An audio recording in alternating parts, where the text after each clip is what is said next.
राशिद, आपसे शुरू करते हैं। राशिद, कौन तोड़ रहा है और कौन जोड़ रहा है? आज देश को बांटा जा रहा है, विभाजित किया जा रहा है, और ये एक सुनियोजित तरीके से हो रहा है। राशिद, ये हमें सोचना पड़ेगा, समझना पड़ेगा, एक सुनियोजित तरीके से किया जा रहा है। अब क्या किया जा रहा है, जब से हमने देखा है 2000 जब से 12 से मोदी गवर्नमेंट में आई, केंद्र में आई, उसके बाद फिर कई जगहों पर राज्य में बीजेपी की गवर्नमेंट बनी, उसके बाद से तोड़ने की बात हो जा रही है। लेकिन मैंने अभी तक कहीं नहीं सुना कि बीजेपी ने कहीं तोड़ने की बात कही हो। मैं मोहन भागवत की बात को भी कोट कर रहा हूं, उन्होंने कहा कि मुस्लिमों को डरने की जरूरत नहीं है और सबको अपने वर्चस्व, हमको छोड़ देना चाहिए कि हमने इस पर राज किया था, हमारा वर्चस्व था, हम अलग है, ये अलग है, ये सब छोड़ देना चाहिए, चाहे कम्युनिस्ट हो, चाहे हिंदू हो, चाहे मुसलमान हो, सबको छोड़ देना चाहिए, तब हम आगे बढ़ पाएंगे। और यहां पर एक तरीके से देखिए, मौलाना अरशद मदनी तालिबान सोच रख रहे हैं, कह रहे को एजुकेशन गलत है लड़कियों की। अब आप बताइए, एक तरफ कहते हैं गंगा जमुना तहजीब, फिर इसको तोड़ने की कोशिश करते हैं ये लोग।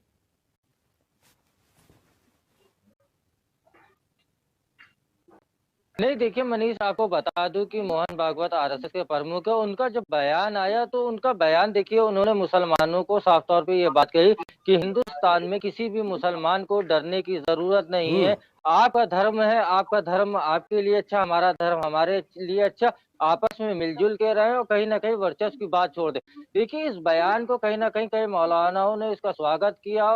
लखनऊ में आपको बता दूं, फिरंगी महल के प्रवक्ता है सुफियान निजामी साहब, उन्होंने इस बयान का स्वागत किया और ये भी कहा कि देखिए, मुसलमान वर्चस्व की लड़ाई नहीं करना चाहता, ना ही वर्चस्व की लड़ाई वो करता है।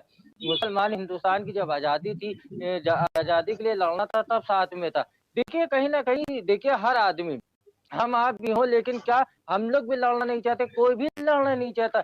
लेकिन ये लड़ाई तब बन जाती है, विभाजन की बातें तब आने लगती है, जब इसमें पॉलिटिकल पार्टी इन्वॉल्व हो जाते हैं या पॉलिटिकल मौलाना या पॉलिटिकल धर्मगुरु इसमें इन्वॉल्व हो जाते हैं। तो कहीं ना कहीं इनके बयानों के बाद से प्रतिक्रियाएं जो है वो बढ़ने लगती हैं। और आप देख लीजिए, मोहन भागवत का जिस तरह से बयान आया है, बहुत ही स्वागत योग्य बयान है, लेकिन अब प्रतिक्रिया देखिए आना शुरू हो जाएंगी कि मोहन भागवत ने ये कहा, आरएसएस ने कि अरे, आरएसएस ने पहले जो कहा वो चीज एक अलग थी, ठीक है। उसके बाद में अगर आप आरोप लगाते हैं तो उसको सिद्ध करिए, लेकिन सिद्ध कर नहीं पाते। देखिए, 2014 से जब से भारतीय जनता पार्टी केंद्र में रही और प्रधानमंत्री मोदी बने, तो कहीं ना कहीं उन्होंने सबका साथ, सबका विकास और सबका विश्वास जीतने का काम किया और लगातार करते चले आ रहे। देखिए, उनकी कोई भी योजना है भारतीय जनता पार्टी की, चाहे राशन योजना हो, आप चाहे उज्ज्वल योजना कह लीजिए या आयुष्मान योजना कह लीजिए, सबको बराबर का लाभ मिल रहा है। कहीं भी हिंदू, मुसलमान, सिख, ईसाई, कोई भी धर्म का ये भेदभाव नहीं हो रहा है।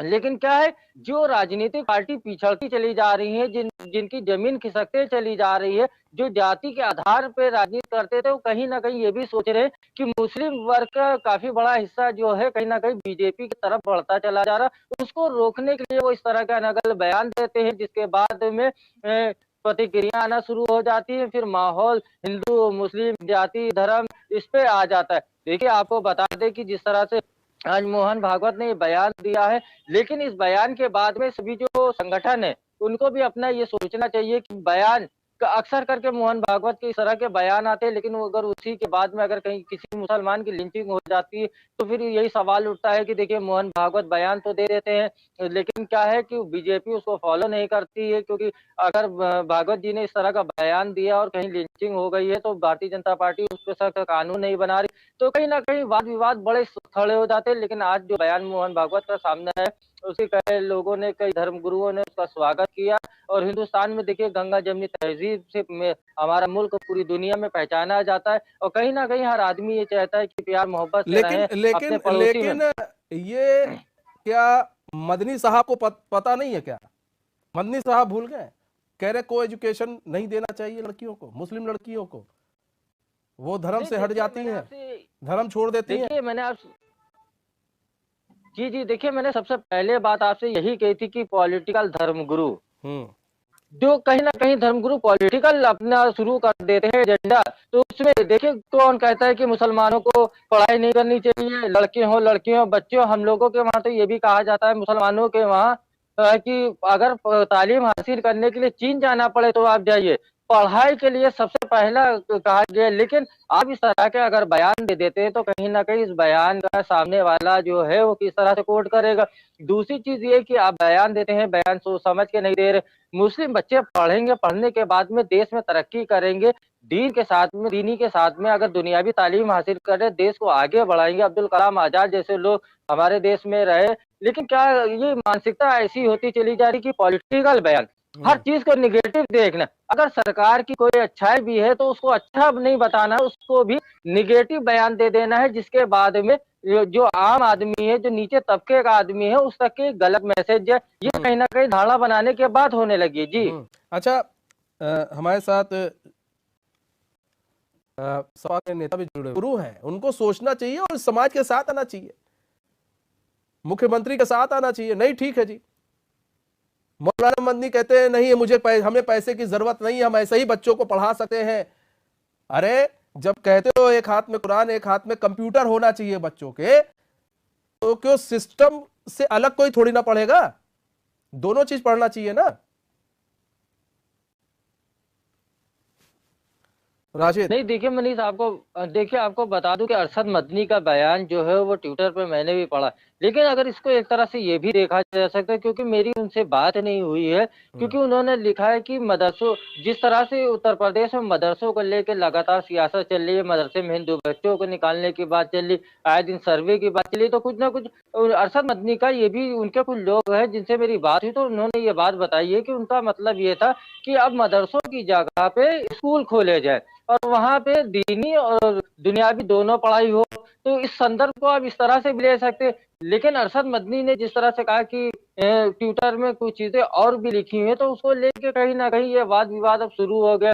लेकिन जो उनके लोग हैं उन्होंने इस तरह का मुझको बताया है देखिए कि अरशद मदनी राशिद, कहना है। आपको भी जी बहुत अच्छी तरीके से मालूम है, कोई भी नेता जब बयान दे देता है उल जुलूल, तो उस पर कायम नहीं रहता है। उसके बाद वो कहता है तोड़ मड़ोड़ कर दिखाया गया है, तोड़ मड़ोड़ के चीजें पेश की गई है। जो मदनी साहब ने ट्विटर किया, हम उसी की बात कर रहे हैं। वो को एजुकेशन पर सवाल उठा रहे हैं, तालिबानी सोच रख रहे हैं वो को एजुकेशन पे। लेकिन मदनी साहब ये भूल गए कि जब वही लड़कियां पढ़ के बड़ी होंगी, आगे निकलेंगी, ऑफिस में काम करेंगी, तो उनके साथ कई लड़के होंगे जो अलग अलग धर्म के होंगे। तब क्या करेंगे, तब क्या करेंगे? नहीं नहीं, बिल्कुल। देखिए, आपने जो बात कही, जिस तरह से ट्वीट हुआ, तो कहीं ना कहीं उसका मकसद भी ये निकाला जा रहा है। और दूसरी चीज ये बता दें कि देखिए, अरशद मदनी जो है मुस्लिम धर्म गुरु में उनकी एक अच्छी फाइट है। और दूसरी चीज ये है कि उनकी बात लोग मानते हैं। जो नीचे के लोग हैं, या आप कह लीजिए कि मुस्लिम समाज में अरशद मदनी की यही बात मैं को कह रहा माना हूं। जाता है। जी जी। और कहीं ना कहीं इसका असर भी गलत है, क्योंकि अगर आप कोई बात ट्वीट करते हैं, उसको अगर समझाते, एक्सप्लेन नहीं करते हैं, तो उसका असर कहीं ना कहीं गलत जाएगा।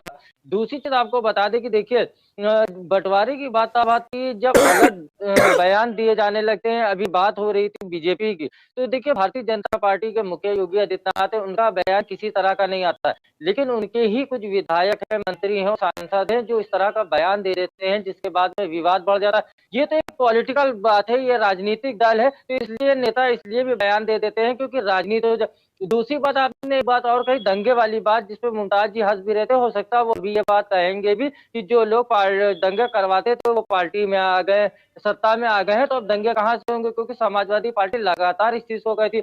लेकिन योगी आदित्यनाथ की जब से सरकार बनी है, तो आप देख लीजिए उत्तर प्रदेश में दंगे भी देखने को नहीं मिले। दूसरी चीज आपको और भी बता दो कि सुरक्षा व्यवस्था को लेकर अगर आपने कोई अपराध किया है तो उसकी सजा आपको मिलेगी। अगर आपने क्राइम किया है तो उसकी सजा आपको मिलेगी। और बुलडोजर की रही बात, तो अगर आपने भूमाफिया है, आपने जमीनों को अवैध तरीके से कब्जा कर लिया, तो उस पर बुलडोजर भी चलेगा। दूसरी बात आपको बता दूं कि मोहन भागवत का जो बयान था, उसका स्वागत होना चाहिए। और कहीं ना कहीं देश में जो अलग होने की बात होती है उसको खत्म करनी चाहिए। दूसरी बात आपको बता दूं, भारत जोड़ो यात्रा जब निकली थी, तो ये हुआ था कि भारत जोड़ो यात्रा जो है, ये ऐसी यात्रा है, ये लोगों को जोड़ने की, प्यार मोहब्बत सिखाने की यात्रा है। लेकिन आप देख लीजिए, शुरू से जब से यात्रा निकली है, तो जब भी राहुल गांधी या उनके नेता बयान देते हैं, तो घूम फिर के आरएसएस पे आ जाते हैं, बीजेपी पे आ जाते हैं कि ये तोड़ा जा रहा है, वो तोड़ा जा रहा है, हिंदू मुस्लिम किया जा और रहा ये है, बयान भाईचारा खत्म किया जा कांग्रेस रहा को सुनना चाहिए, ये बयान मोहन है। जी भागवत जी। का। और मैंने तब से मैंने कई बयान देखे मोहन भागवत के, जब से सेंटर में बीजेपी की गवर्नमेंट आई है तब से मोहन भागवत की तरफ से या आरएसएस की तरफ से फालतू बयानबाजी नहीं की गई है। इक्का दुक्का अपवाद में छोड़ दीजिए आप, अपवाद तो हर जगह होता है, वरना नहीं की गई है। मोहन भागवत ने दलितों को जोड़ने की बात कही है, दलितों को उनके हक दिलाने की बात कही है। मोहन भागवत ने मुसलमानों का हक, मुसलमानों की हक की बात की है। मोहन भागवत मध्य किस बात पर हंसी आ रही थी, फिर हम आगे सवाल पूछेंगे। मुझे मनीष भाई हंसी इस बात पर आ रही थी, आप कह रहे हैं कि प्रधानमंत्री जी, मुख्यमंत्री जी या भाजपा सरकार मुसलमानों को किसी भी योजना में, विकास योजनाओं में भागीदारी देने में संकोच नहीं कर रही, बराबर की भागीदारी दे रही है। मैं आदरणीय मनीष जी आपसे कहना चाहता हूं कि हमारे देश में जो संविधान है वो किसी के साथ भेदभाव नहीं करता है। वो संवैधानिक पदों पे बैठे हुए हैं, लेकिन भारतीय जनता पार्टी अपनी सोच को उस स्तर पर ले जाना चाहती है, उस संगठन को अपने उस संगठन के पीछे चलना चाहती है जो भेदभाव करने की तरफ जा रहा है।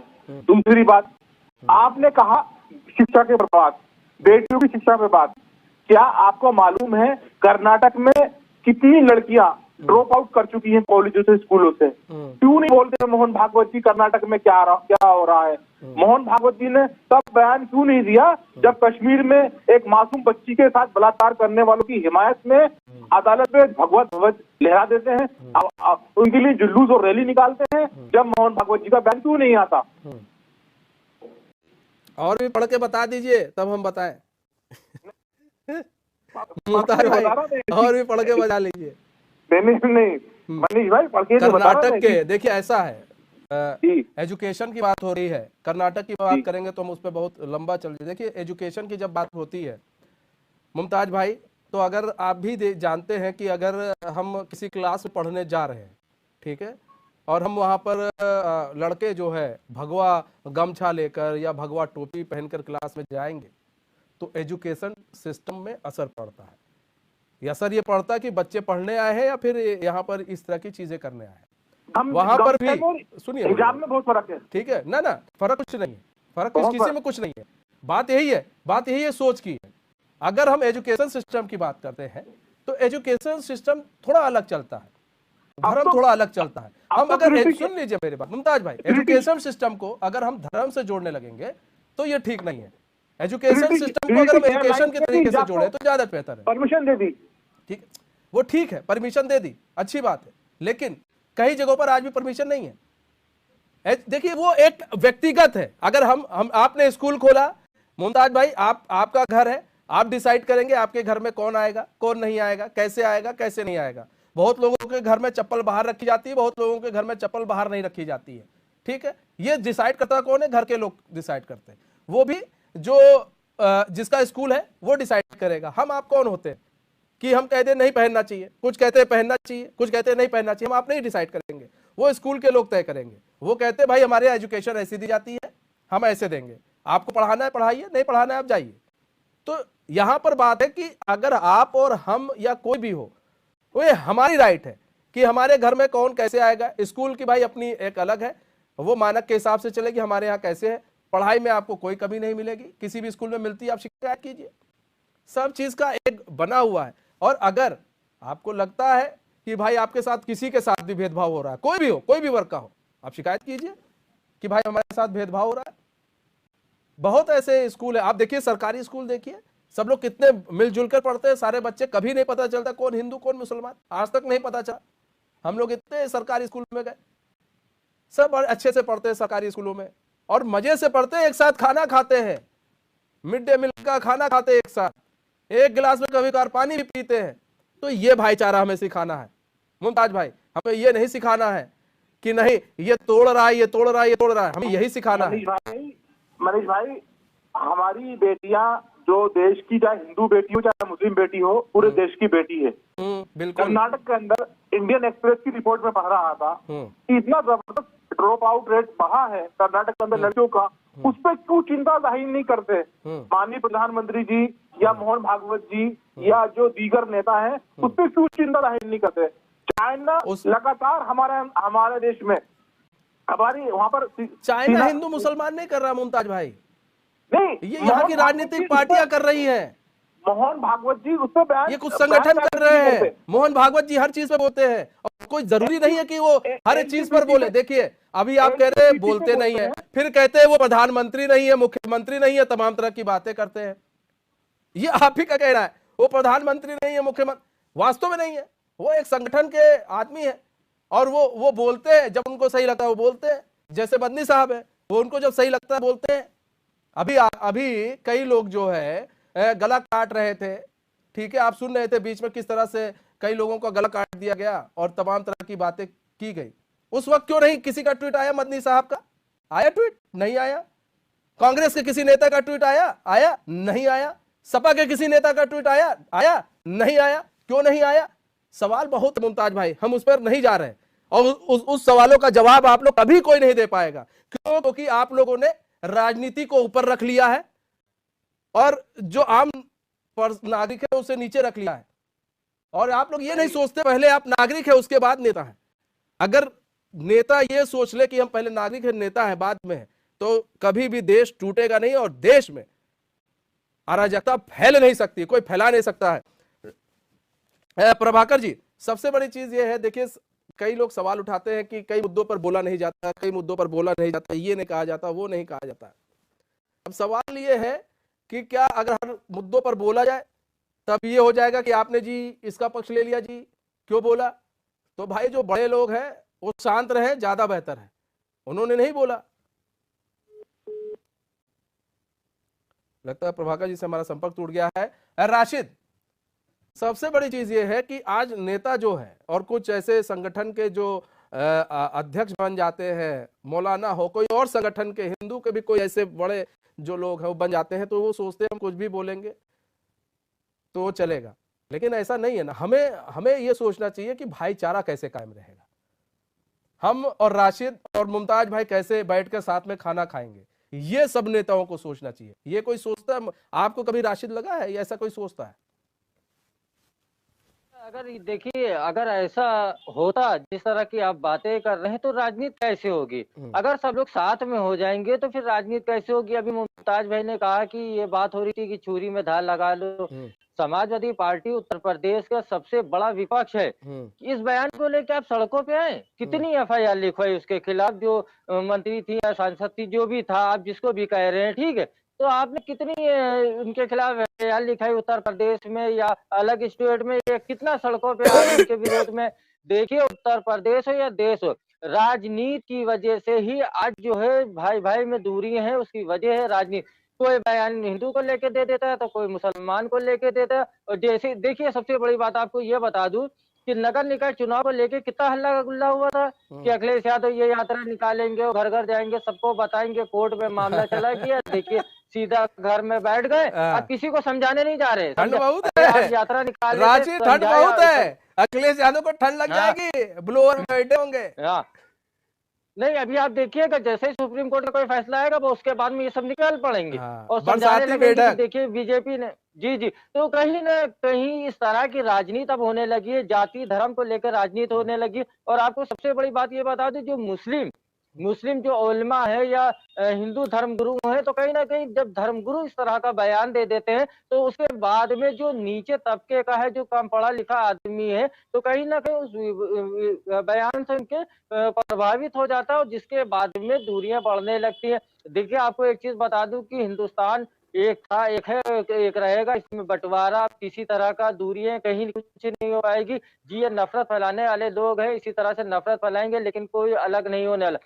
जब तक ये देखिए, एक बात बता दूं, अभी हमारे बराबर में मान लिया कोई गैर मुस्लिम है या उसके बराबर में कोई मुसलमान है, अगर उसके वहां आग लगती तो पहले बुझाने में जाता हूँ, मेरे घर में लगेगी तो वो मेरे वहां। ये भाईचारा बना रहता है। सिर्फ राजनीति है, जो राजनीति की वजह से बयान ऐसे दे दिए जाते हैं जिसकी वजह से दूरियां बढ़ जाती हैं। जी मनीष जी, कहते हैं जितने अच्छे पड़ोसी बनोगे ना उतनी ज्यादा तरक्की करोगे, क्योंकि हमेशा आपके रिश्तेदार भी बाद में पहुंचेंगे लेकिन वो पड़ोसी पहले पहुंच जाएगा। आपके रिश्तेदार से पहले एक पड़ोसी पहुंचता है आपके दुख दर्द में। तो ये समझना होगा। और हिंदू और मुस्लिम दोनों एक पड़ोसी की तरह हैं।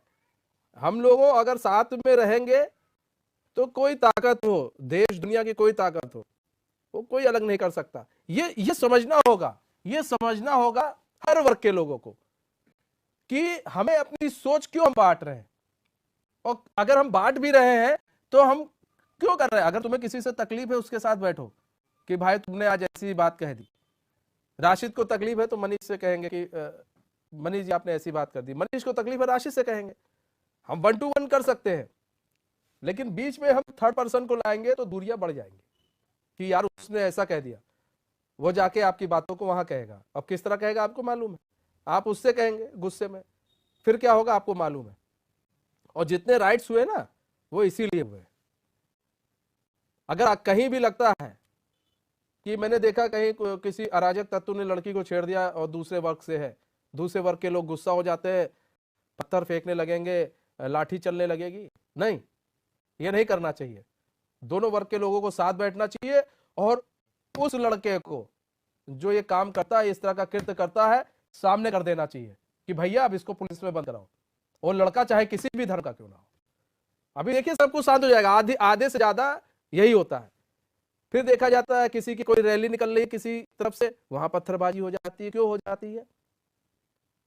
ये हम सबको मिलकर बैठकर समझना पड़ेगा। जो इतना माथापच्ची शायद पुलिस करती है, वो ना कह रहे पुलिस इतना माथापच्ची, जब हम और आप समझ जाएंगे। राशिद बिल्कुल नहीं, देखिए आपको बता दें जिस तरह का माहौल बनाया जाता है ये पॉलिटिकल राजनीतिक जितने भी दल हैं इन्हीं की वजह से बनता है। अगर देखिए किसी अभी आपको बता दूं कि ये कोर्ट का आदेश आया था कि उत्तर प्रदेश के जो भी धार्मिक स्थल हैं वहां से लाउड स्पीकर उतारे जाएंगे।